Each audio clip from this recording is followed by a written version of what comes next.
We're on Daf Heyomid Beis, and you'll see in the middle of the Omud there's a Mishnah, and we're studying that Mishnah. We began it yesterday. Let's go over the first part of the Mishnah that we did yesterday. Hanosein shiklo lechavero lishkol al yodo ushkolo al yideatzu. So Ruvain gives his matzah shekel over to Shimon and appoints Shimon as his agent to bring the matzah shekel to the gizbar as payment of his matzah shekel. And instead, Shimon decides he's going to offer this matzah shekel not on behalf of Reuven his Mishaleach, but on behalf of himself. And now we get to the issue of Me'ilah. When a person benefits from Hegdesh, and presumably once Reuven had designated this money, this matzah shekel, as such, it now has kedushas damim, and it's me'ilah if someone benefits from it. And in this case, Shimon, using it for his own obligation of matzah shekels, benefiting from a matzah shekel of Hegdesh. And yet the Mishnah says, not necessarily so. It may be me'ilah, it may not be me'ilah, it depends. Im nitrama truma mal. Only if at the moment that Shimon passes on this matzah shekel to the gizbar, at that moment back in Yerushalayim, they have already been torem l'lishka, which means they already took the monies out of the various receptacles where they collected the coins and they brought it into the Trumas HaLishka to purchase Karbanas Sibur. If that had already taken place, then Ruvain's shekel, which he gave to Shimon, at that moment was already in inverted commas, was already collected in the Trumas HaLishka. What do you mean it was already collected?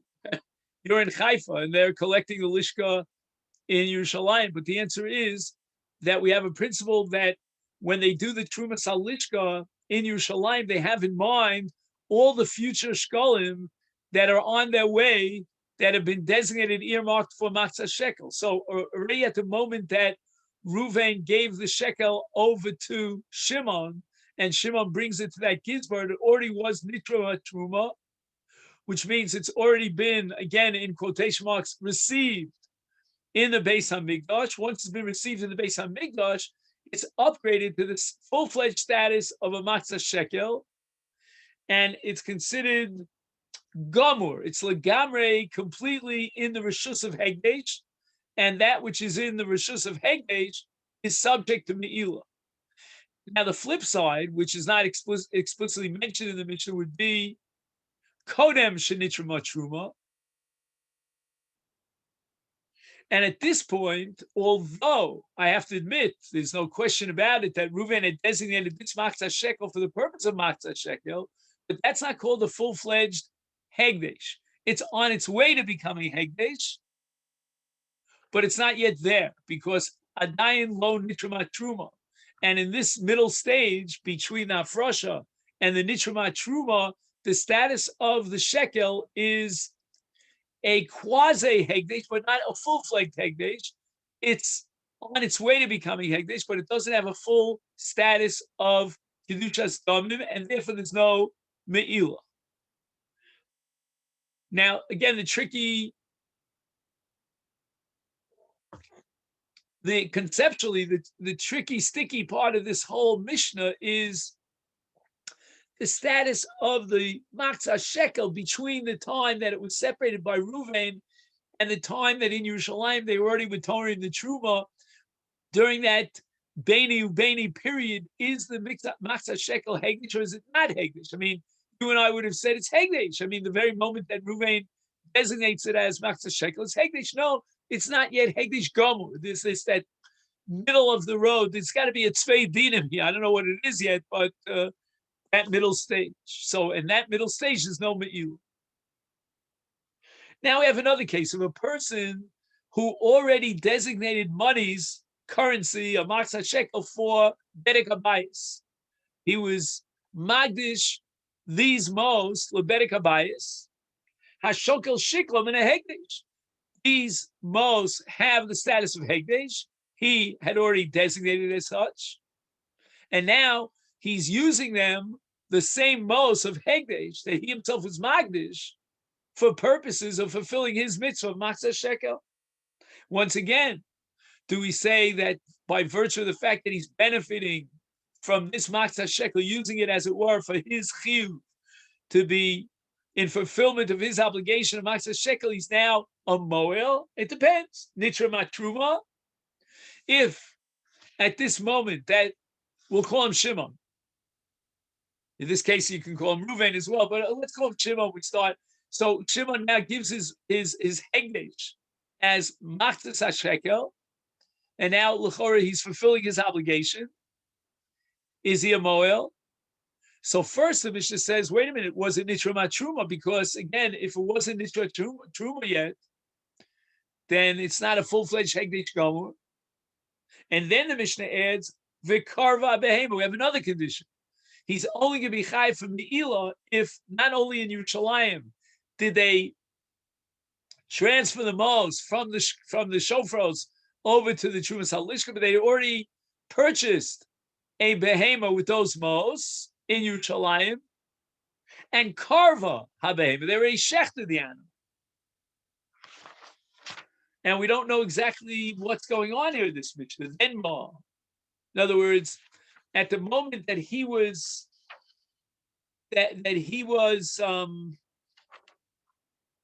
shokel, at that moment in Yerushalayim, they went ahead and they took the truma money out of the shofros, and they already purchased a carbon, and they were makriv that carbon. So you're talking about a case where the Gizbar in Yerushalayim was not only torem a truma for the purpose of buying carbonas, but they already went ahead and bought a carbon. They already went makriv the carbon. At least they did the shechita of the carbon. Then moel. But lo nitrama truma, lo ma.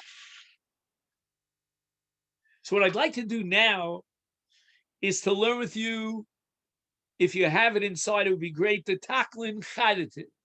In my Gemara, it's published on the page. It's even published a second time around the Yerushalmi, without the Masifta's beer. And actually, it's in larger print over there. I'm just curious to see, maybe it's a little easier to read it from there. The it's not a major difference. We'll read it from here, even though it's much smaller print.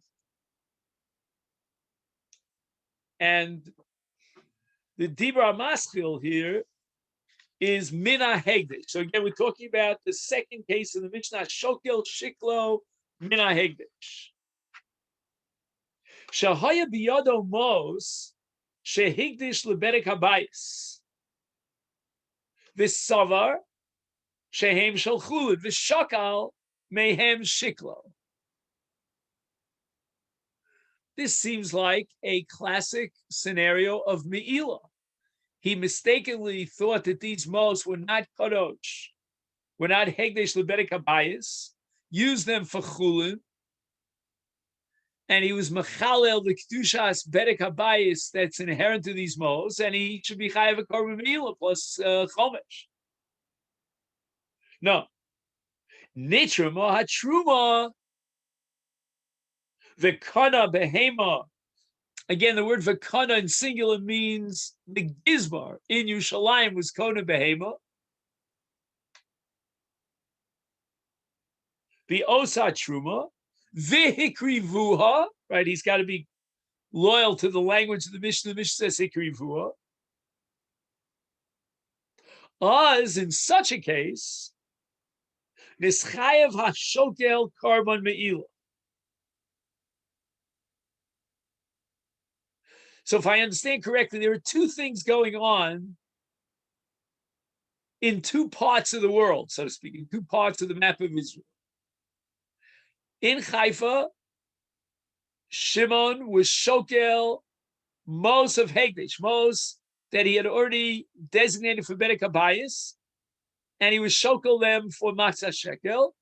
And in Yerushalayim, they took from the collected funds of the Masechet Shekel, they purchased the carbon, and they were makriv the carbon. In such a case, Shimon is chayav as a moel. Aval. Now, here's where the Taklin Chadatim adds a paragraph to the Mishnah. The Mishnah doesn't tell you in what situation there is no me'ilah and why is there no me'ilah. Aval kodem lechein.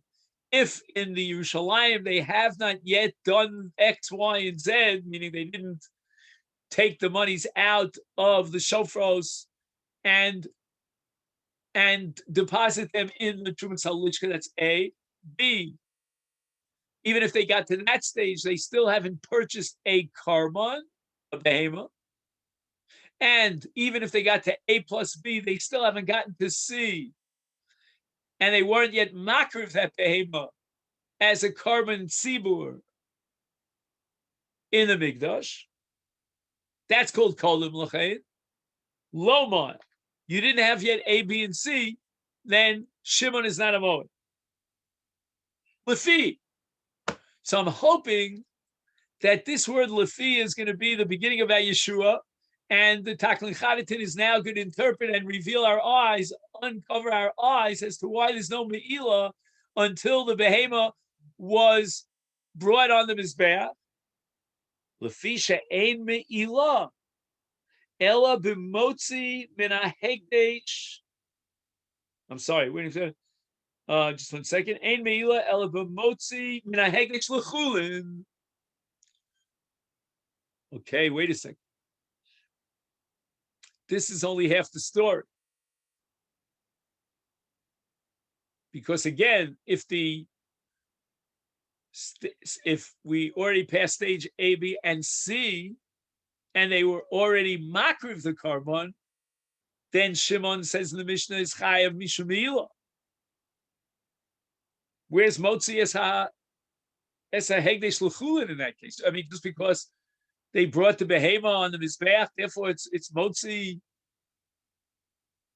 It's motzi ben ha'hegdesh l'chulin? No. The Taklin Chadatin here, if we understand it in context, he's just telling us why there should not be me'ilah in our scenario. He's not at this point explaining why there is me'ilah in the case of our Mishnah, where they even brought the behema on the mizbeach. But before we get to that case, tell me why there's no me'ilah the very moment that Shimon dedicates and contributes this Masechet Shekel, which is Hegnish Lebedek Habayis, to the fulfillment of his mitzvah of Masechet Shekel. That per se, in and of itself, should generate a chiyuv me'ilah. No. Why? Because the only time you're chayav for me'ilah is when there's a radical change in the status of the object, which is hegnish. If it remains hegnish, even after you did what you did, you can call that a shinui, but it's not a real shinui because it's all within the same realm. You did not take hegnish and make it into chulin. That's me'ilah.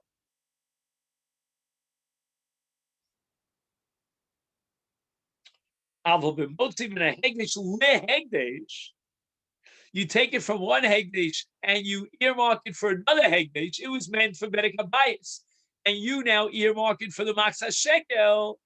It's all within the same bilus of hegdish.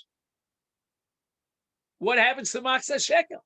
Masechet Shekel is also monies that accrue to the Mikdash, and the Gizbar representing the Mikdash acquires ownership over the Masechet Shekel.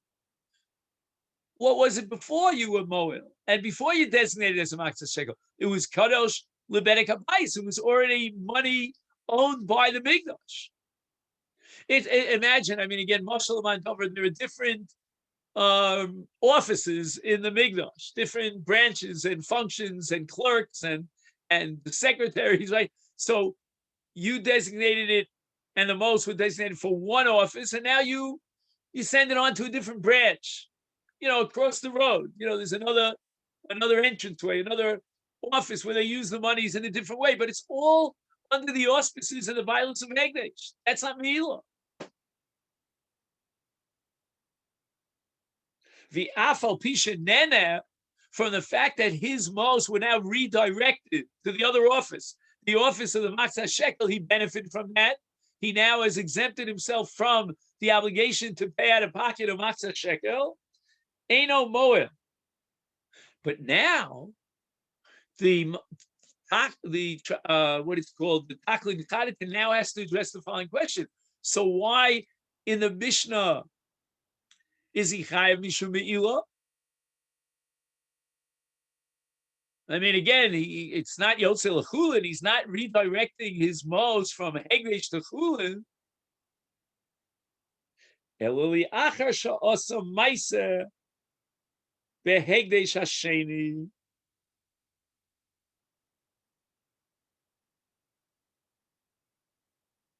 Hegdesh hasheni means in the redirected Hegdesh. There's the original Hegdesh, which was Bedek Habayis. You know, there are cracks in the ceiling in the Mikdash, so we have to fix it. And now we have Hegdesh Sheni, means he redirected those same mos for Machzis HaShekel, and the monies now are not going to Bedek Habayis to fix the cracks, but they're going into the Lishka for the purpose of Karbanis Tzibur. But it's still not Chulin.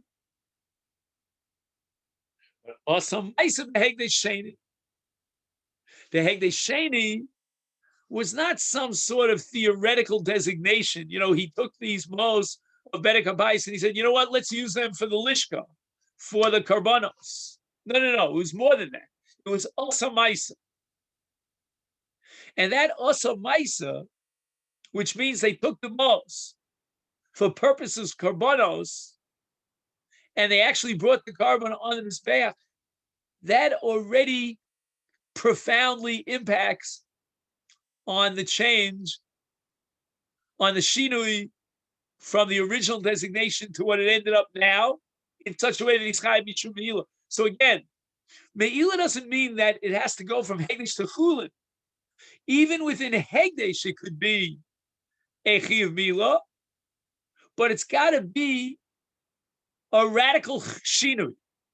You can't just say, well, the monies were earmarked for X, now they're redirected for Y. That's Hegdish and Hegdish. That's not a shinui, that's not a dramatic difference, and that's not a chiyuv. But if you have such a profound shinui that there was a maisa, they took those monies and they brought a carbon with those monies, that's already me'il.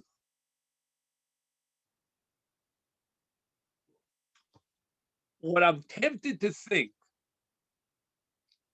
is that we know that there are two fundamentally different types of Hegdesh. There's Hegdesh Kedushas Damim, and there's Kedushas Aguf.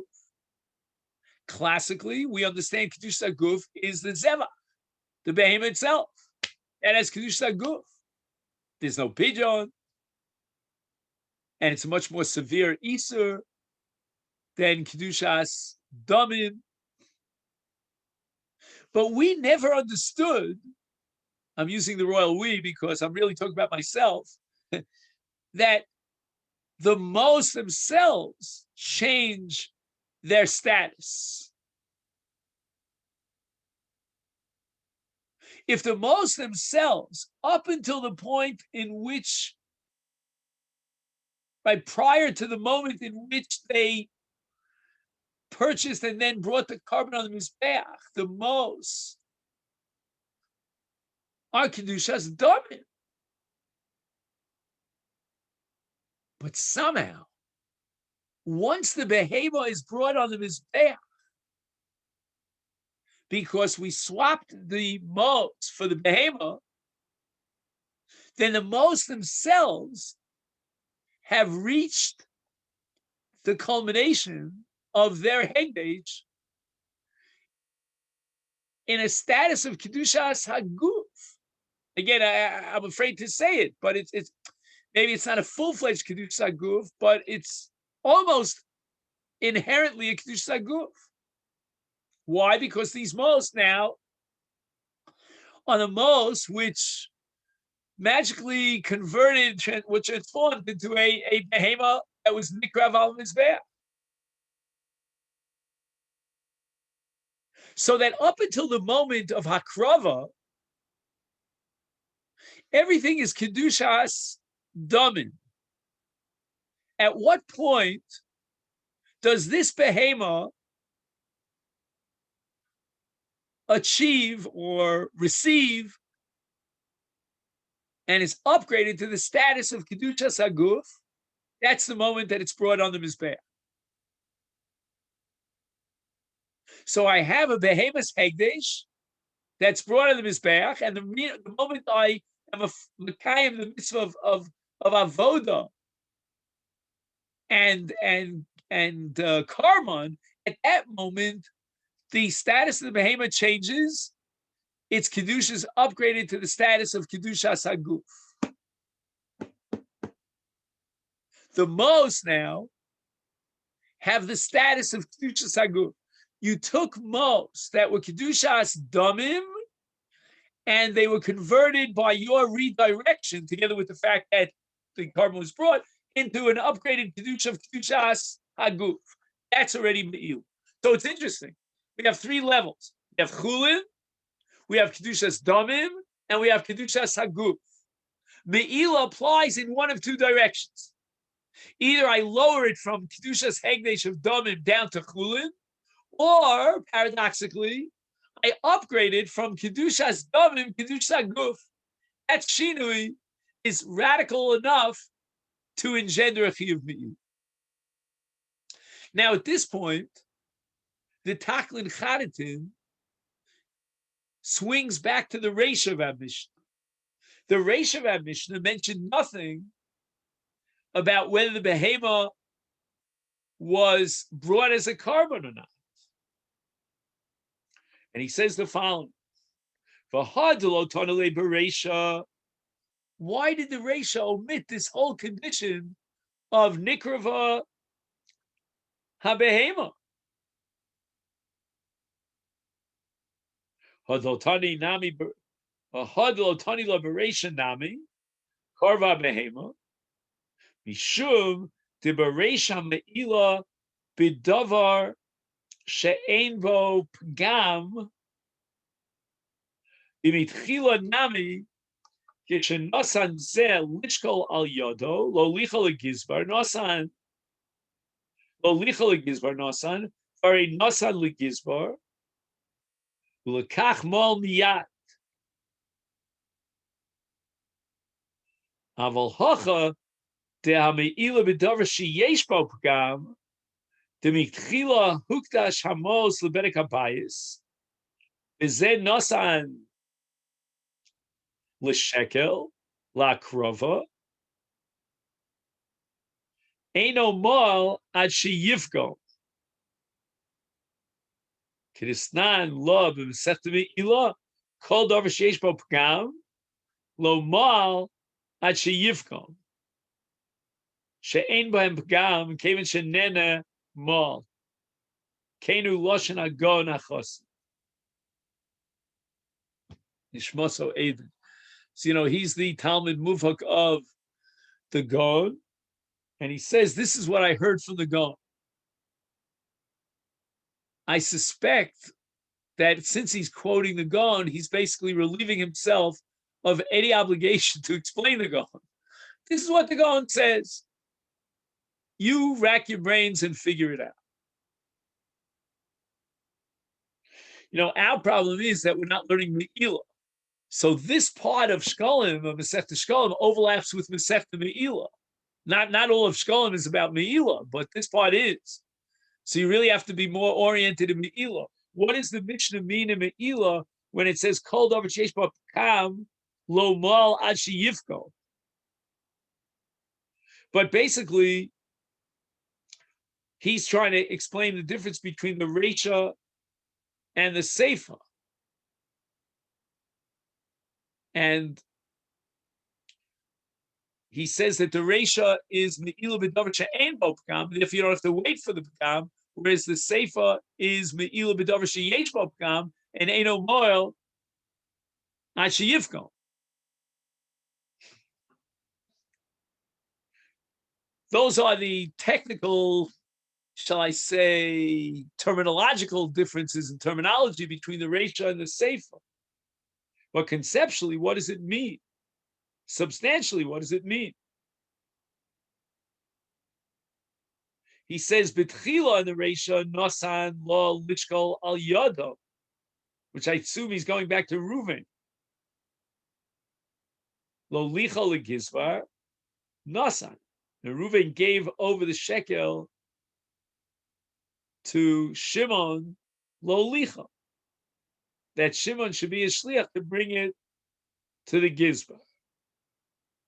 Shimon actually brought it to the gizbar. And therefore, it's me'ila miyat. Because it's a davar she'ein bo pgam, and therefore we don't have to wait for the pgam.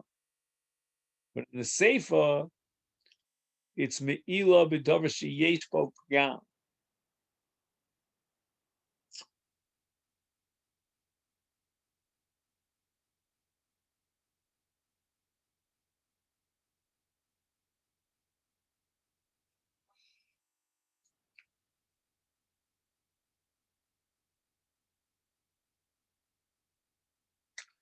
That's the language of the Gaon.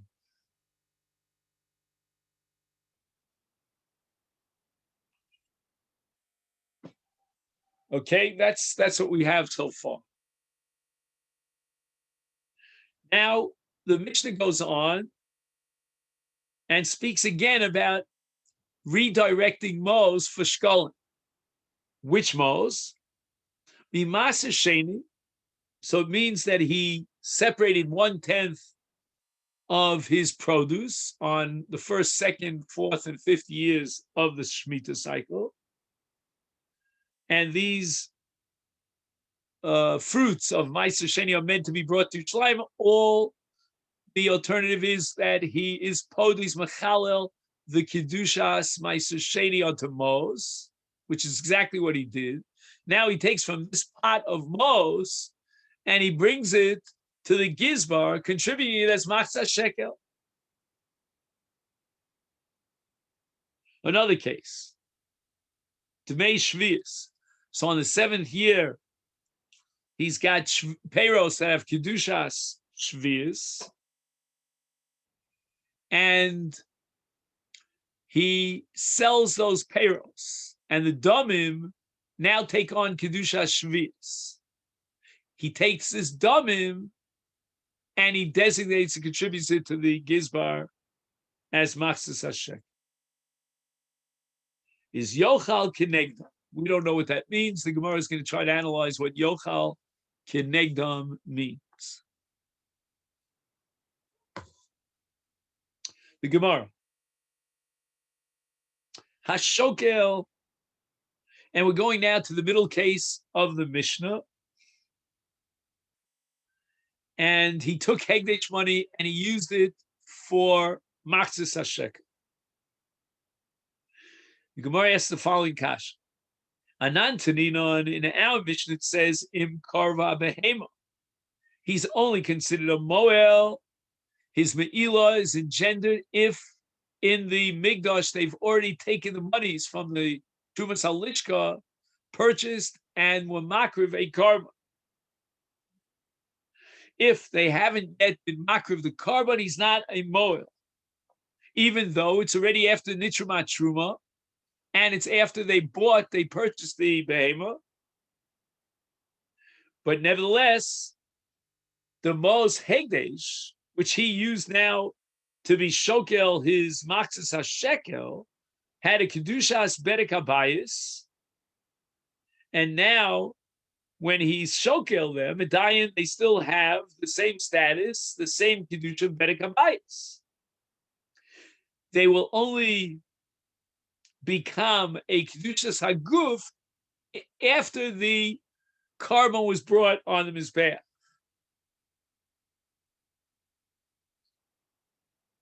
So again, even though it's nitrama truma, that's stage number one. Even though it's niknasa behema, there was a kinyan they purchased the behema. Nevertheless, it still is within the realm of Kedushas Bedek Habayis, and that's the nature of the Kedusha that's chal on the behemoth. And if they haven't been makriv the behemoth on the mizbeach, then basically there's no me'ila, because he still keeps the matzahs hasheka within the realm of Kedushas Domit, Kedushas Bedek Habayis. He hasn't yet changed the designation and the status of these mos. Because even if these mos were actually in the Trumas Halishka, and even if they were used to purchase a behemoth, the behemoth has the status of Kedushas Domim. And therefore, when he takes his Hegdesh mos and he uses them for Shkalim, everything remains within the same realm of Kedushas Domim. And again, that's the way I think the Traklin Chadatin is learning this soon. At what point is he a Moel? That's where we go beyond just purchasing the animal, and we will makriv the animal. At that point, his mo, so to speak, changed magically into Kedushas Haguf, and that's a radical enough change to engender a chiyuv me'ilah. But Tani Debei Rebbe had a different brisa, and according to his brisa, Nitriv Ma Truma, the brisa of Rebbe does not make a contingent on the fact that they already brought the carbon on the mizbeach. In Nitriv Ma Truma, he's chayav Nitriv Me'ilah. So the question is there any way of reconciling our Mishnah with this brisa? It seems to be a head-on collision.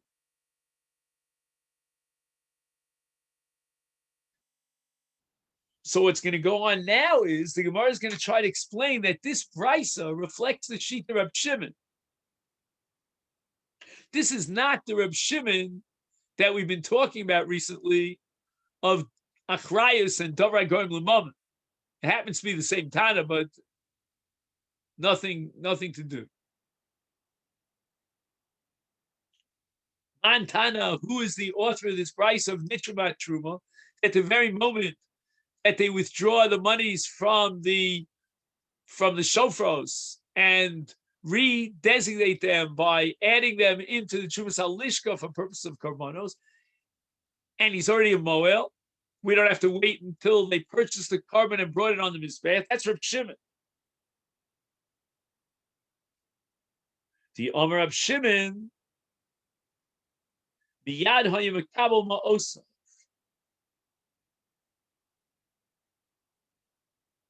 All right. Let's see if we can find Reb Shimon on Daf Yud Gimel.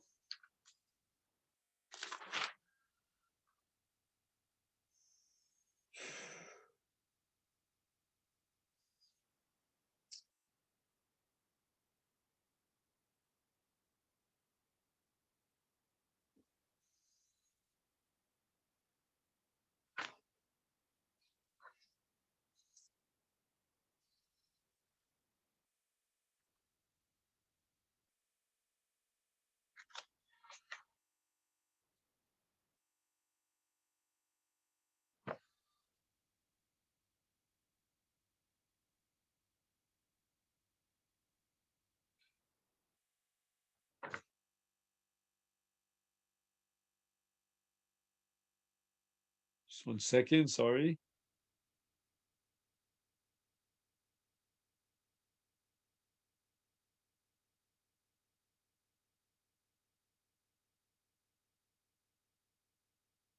Do you see it? Oh, here it is. You see, there are two Mishnayos that are printed here on Daf Yud Gimel. One actually belongs to the 4th parak, and the other one is the beginning of the 5th parak. We're looking at the last Mishnah in the 4th parak. And right after the Mishnah, the Gemara quotes a brisa in the name of Reb Shimon. Tani b'shem Rabbi Shimon. You see that? Now, in order to appreciate where Rabbi Shimon is coming from, so we'll try to learn the last part of the Mishnah. Im hislia soles, hislia lo. Im hechmetz yayin, hechmetz lo. So the question is, who suffers the loss in both the case of soles or the case of yayin that became spoiled? And our Mishnah says that it's the loss of the mocher. Eino makabel ma'osav ad sheyehei hamizbeach meratz. In other words, whatever the seller, right? The seller is, right? The Migdash has mos, has shkolim, and now they come to the mocher and they say, we want to purchase with these mos the sachim or menachos or zvachim lemizbeach. And has the mocher received his payment yet?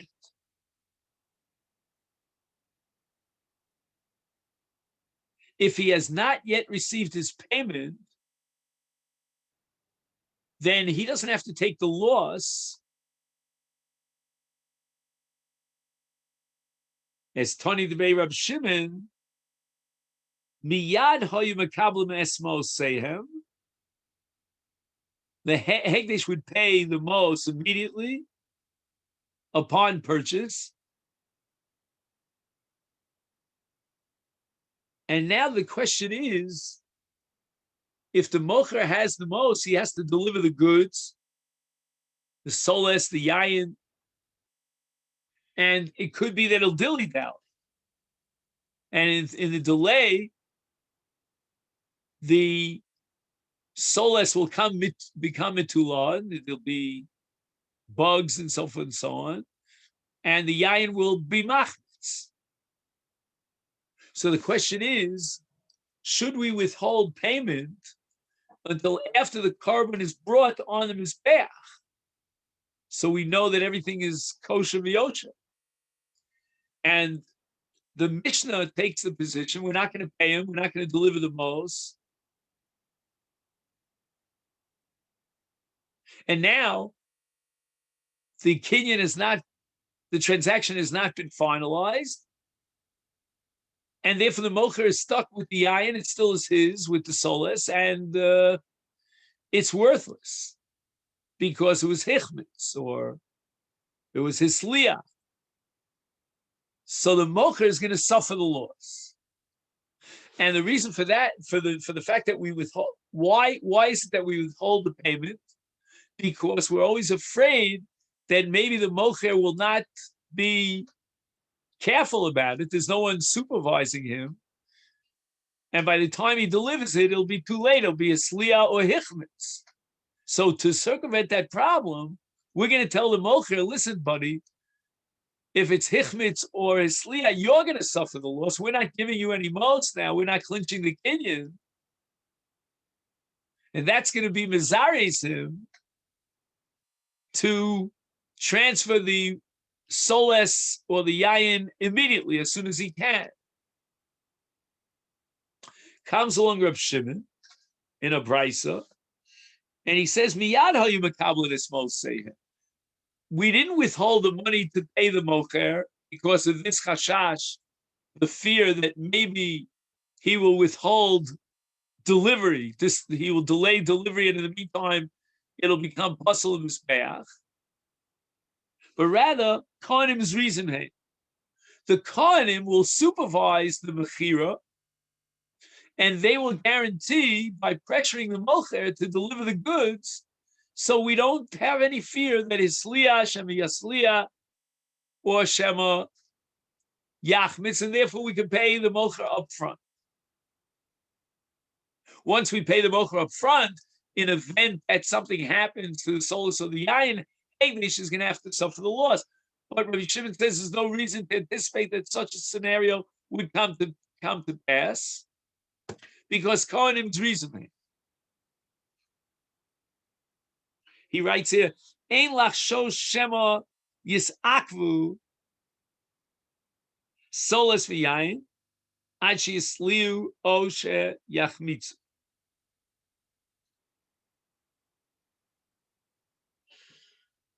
And that's called Kohanim's reasoning.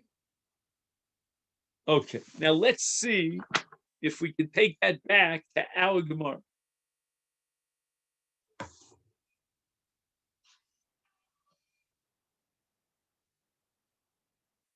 Mantana im nitraba truma, Rabbi Shimon iti, Omar Rabbi Shimon, miyad hayamakabel ma'osav Kohanim's reasoning.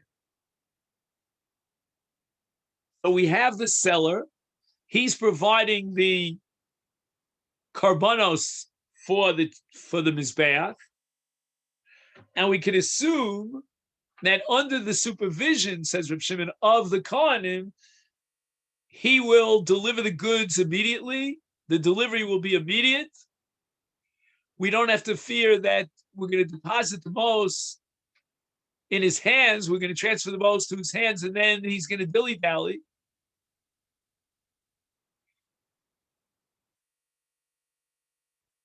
And therefore, what's going to happen now, according to Reb Shimon?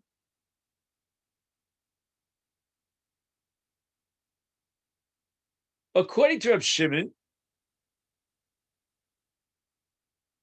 as a result of the zrizas of the Kohanim, immediately as soon as the mos of the Trumas HaLishka, after they were Torem the Lishka, and now they purchased the Karban, they're immediately, I think what's going to happen is that even before they clinch the kinyan and take those mos out of the Lishka in order to purchase a behema of Yankel, let's say, they already check out the behema of Yankel, what's called bikur, to guarantee that the animal is a tam and not a balmum, so that immediately after they purchase the animal, they will be makriv on the mizbeach.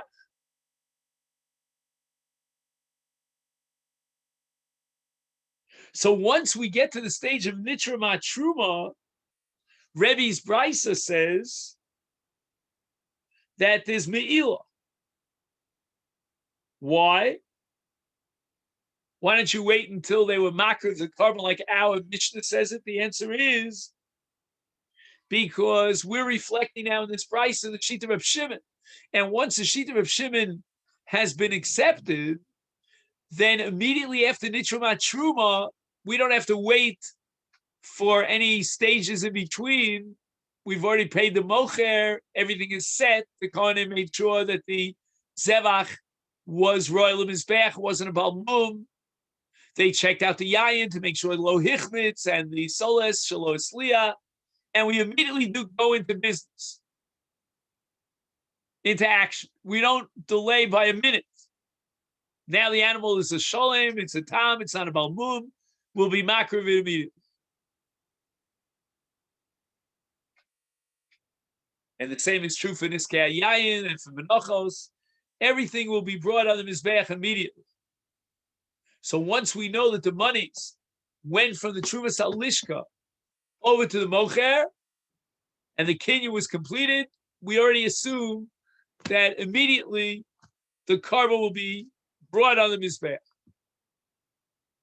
Comes out that there's no fundamental machlokas here in terms of the conceptual structure, the laws of Me'ilah.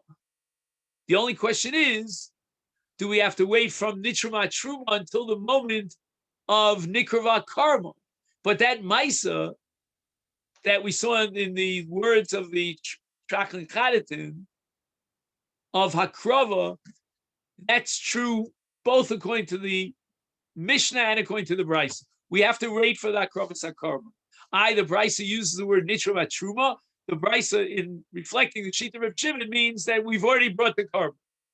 It's a question of linguistics, but the Mitzvah, the reality is identical. The Shitas are identical. There is no fundamental debate here between our Mishnah and the Brisa. The Mishnah waits for the Akrava B'fal, the actuality. The Brisa doesn't wait for that because we know that immediately they were makriv the carbon. I don't know if this has anything to do with the sugya of Hillel in Psachim, who recommends that you're not makdish the carbon until you actually are in the Azara. Bring your lamb, and when you get to the Azara, then you makdish it, and the Kohanim immediately take it on the Mizbeach. But in any event, there's a method of speeding up the process, and therefore Nitra Matruma from Rav Shimon's perspective means we can already assume it will makri the carbon, hence the Me'il is chal because of the Maisa Hakrava, as we saw before. Now the Mishnah says, the Gemara is going back to the Reisha, Reuven gave his Masechet Shekel over to Shimon as an agent. Shimon now offers the Masechet Shekel of Reuven as his Masechet Shekel. B'kasha. The Gemara says we have the following problem. How do we know that the Shliach, meaning Shimon, is the Moed? Ilu agonev olosa shel chavero ushchato stam stoma lo l'shem bailam rishonim mechaperes. What happens if Shimon would have stolen an olah that was designated by Reuven and sent to the Mikdash? What would be the mindset of the Kohanim when they do the avodah, starting with shchita of this carbon? Are they thinking that this carbon is being shechted on behalf of Shimon the Ganav or on behalf of Reuven, the true owner? And the answer is stoma. Stoma means that the Kohen doesn't have to think out which, the name and the Tudat Zahut number of the dude who's bringing the carbon, the bilam of the carbon. He just has a stoma. I am shechting this carbon, says the Kohen, on behalf of the bilam. Go figure out who the bilam are. We know that Reuven is the bilam, not Shimon. Shimon is the Gana. And therefore the shchita and the avoda and the carbon is kosher. It's maratza. If we apply that logic here, when the Kohanim now take these monies and they purchase karbanos tzibur and they shech the karbanos tzibur, they're doing it for the sake of the Baal of the shekel. They have shkolim, they purchase the carbon tzibur with this money of the shkolim, and now the avodas hakarban with the carbon tzibur will be l'shem stama for the bailim. Who's the bailim in this case? Reuven and not Shimon. Shimon the shliach abducted the most to use it for himself, but he's not the bailim of that carbon. He has no rights to this carbon.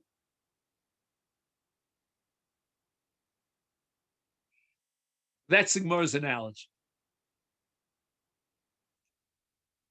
And if that be the case, we really don't understand our Mishnah. Because our Mishnah assumes that there's Me'ilah on the part of the Shliach. Why is the Me'ilah on the part of the Shliach? The carbon is not going to be brought on his behalf. He's a no good thief. The carbon will be brought Shem Bailim. And the Bailim here in this case, the true Bailim, the genuine Bailim, is Reuven. So where's the Me'ilah? Nothing really changed over here. Now, Rabbosai, this Gemara is predicated on a very interesting premise. When a person brings a carbon, do they make a statement, an explicit declaration that this is my karma. If they announce themselves as the Bailim, then this whole Gemara would fall apart. There would be no din of mistam over here. The din of mistam applies when the Kohanim were not instructed explicitly to identify who the Bailim are. But Lu Yitzur, there was a clear-cut identification of the Bailim. This is my carbon. Then for sure the Kohanim would not have this stama and a machshava to include anybody on the face of the earth who is actually the Bailim, whoever's the real Bailim. Now, if we apply that to the case of Shekalim, it makes absolute sense. Why? Because Shimon gives this shekel over to the Gizbar, and that shekel is, again in quotation marks, collected in the Trumas Alishka and used to purchase a carbon. In the Trumas Alishka, the Kohanim are not aware of whose shekel belongs to who. So that's certainly a case of mistam.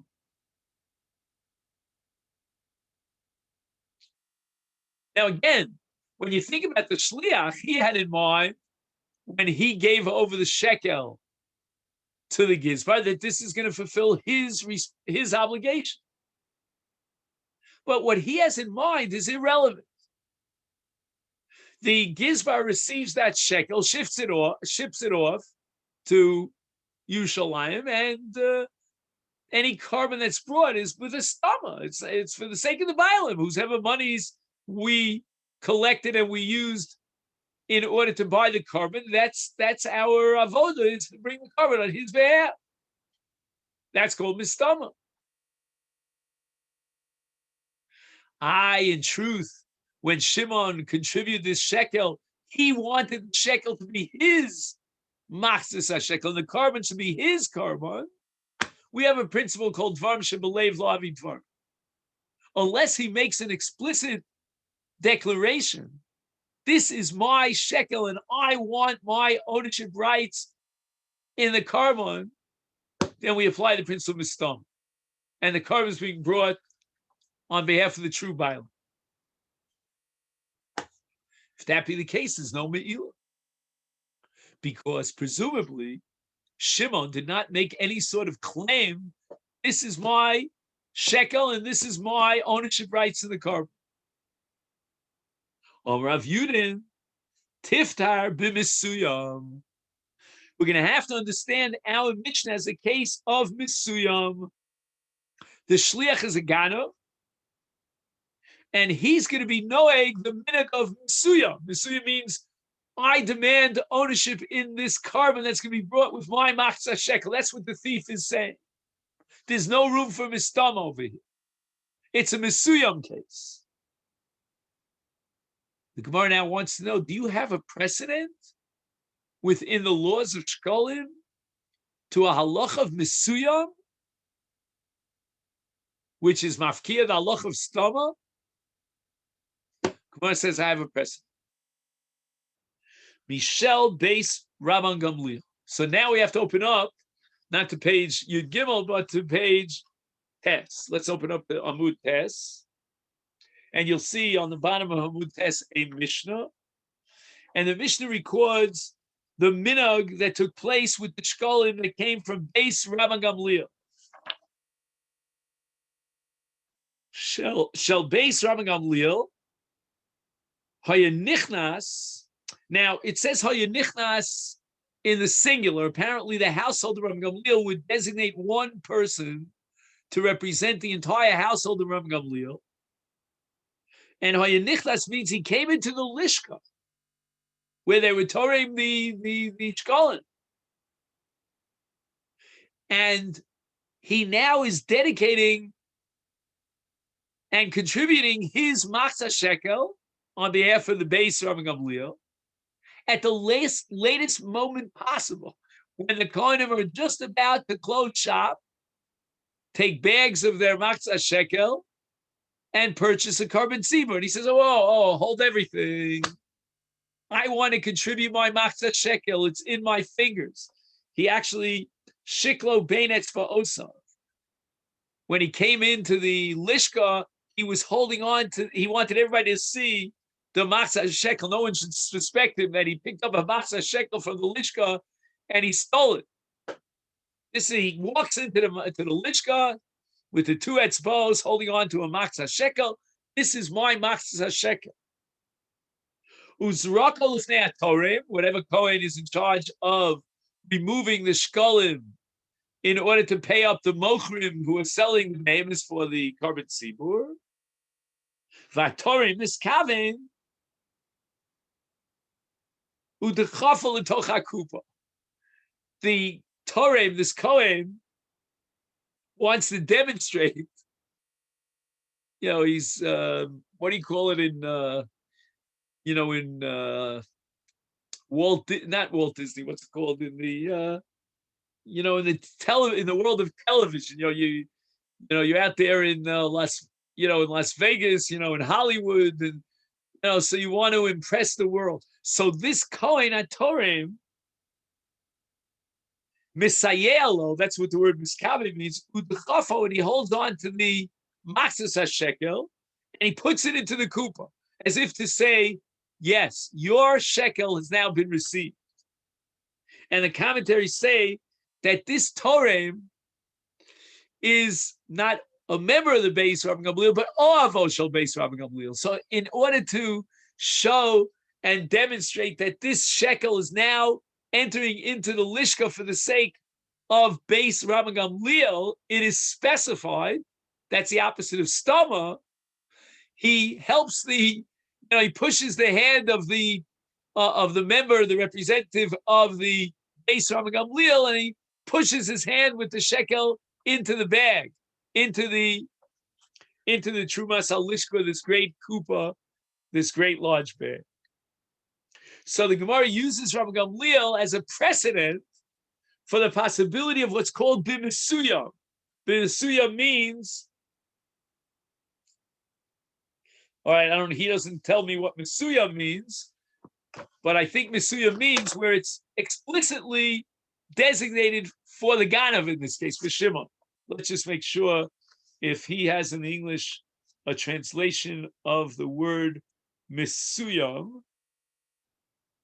Just see if I find it here.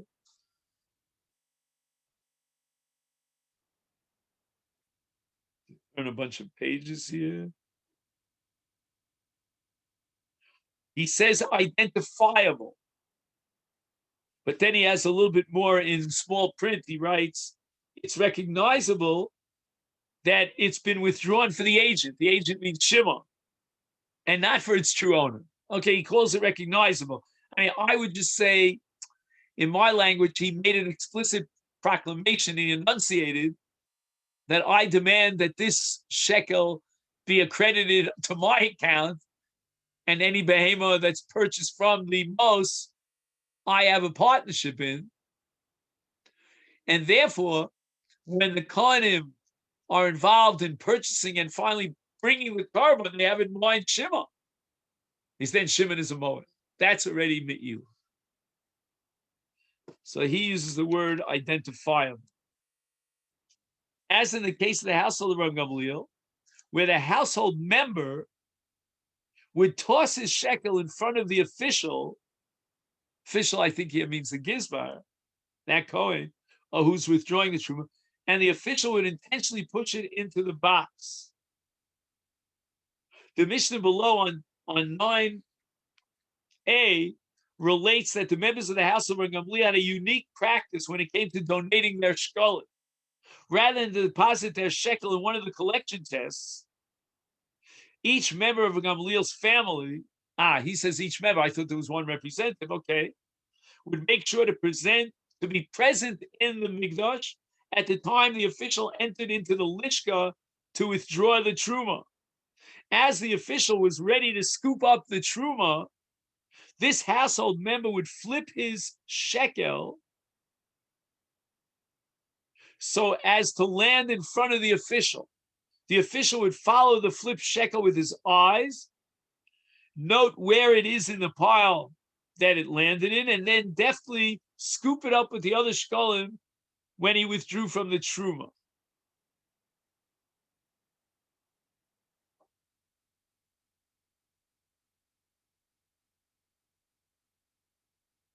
And he writes here that the family members of Rabbi Gamliel derived a special satisfaction in knowing that the very shkalim which they contributed were used to purchase the karbanos. So Rav Yudin, right? This is Rav Yudin in our Gemara. Yeah, Rav Yudin answers that in our Mishnah's case, the agent contributed the shekel in the manner of the household of Rabbi Gamliel. Hence, the official withdrawing the truma had specific intention on behalf of the shliach, and therefore he's a moed. We don't apply the stama that the coin has in mind the right, genuine bailim. Here, it's no dvarim shebelev anymore. There was an explicit statement that this shekel is on behalf of Mr. Ganav, Mr. Shimon.